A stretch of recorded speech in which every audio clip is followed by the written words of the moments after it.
Hello, this is a presentation on student homelessness for the Sociology of Homelessness by Alicia Gutierrez from Northern Illinois University. I chose to study homelessness among students because I know that being a student is already a challenging role. But on top of that, students who are homeless have the obstacles of being homeless as well. These students and their parents have to navigate the education system while being homeless, which, as I will be discussing in this presentation, can be a difficult process. I have three arguments in this presentation. I argue that most school administrators do not have an accurate number of the homeless students who attend their school. Second, I argue that these students often suffer academically and need more educational support. I also argue that students who are homeless have more health issues than their peers who are not homeless. In Hernandez and Israel's research, they state that school administrators do not have an accurate number of the homeless students who attend their school. This could be because families are trying to hide their homelessness. They could be couch surfing or living with a family member, not living in a homeless shelter. They could be trying to hide their homelessness because they are afraid of getting their children taken away. The McKinney-Vento Act is a federal law that was created to support homeless students and their families.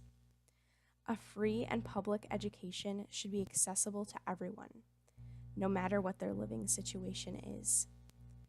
This act provides buses to the student's school, and schools have to accept a child even without regularly required documents like immunization records and proof of residence. But sometimes, teachers and other school support staff do not know much about the McKinney-Vento Act or how to assess what the student needs. I am arguing that students who are homeless often suffer academically. Julianelle and Foscarini state in their research that students who are homeless or frequently move and change schools have low standardized test scores. Their research shows that if medical and school records are delayed when transferring schools, the student cannot begin at their new school and can often miss many days, especially if they move frequently.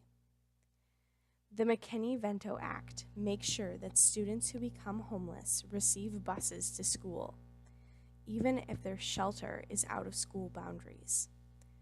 But if the request for busing is delayed, it can also cause a student to miss days of school if they do not have any other means of transportation.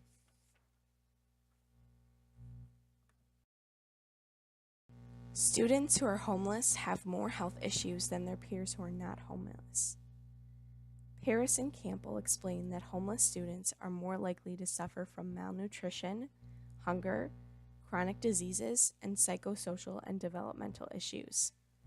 They also suffer from mental health issues like anxiety and depression that is caused by being homeless.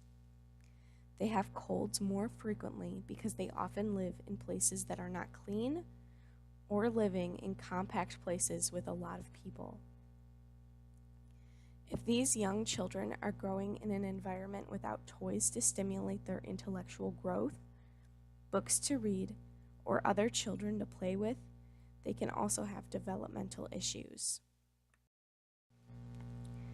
Here are a few things that can be done to support this population. The first thing is more outreach to students and their parents. If teachers and support staff learn about a student's living situation, they can find a way to meet their needs. Also, if administrators learn an accurate number of homeless students in their school, they can provide them with support.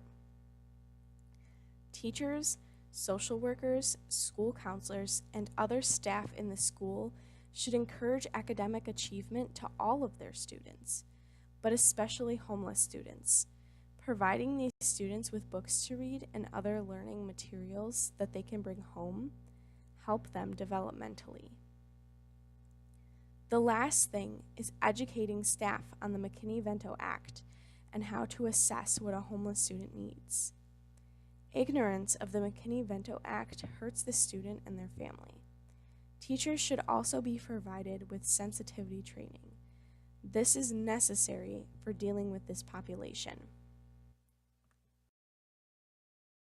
Thank you for watching my presentation. Here are the list of references that I use.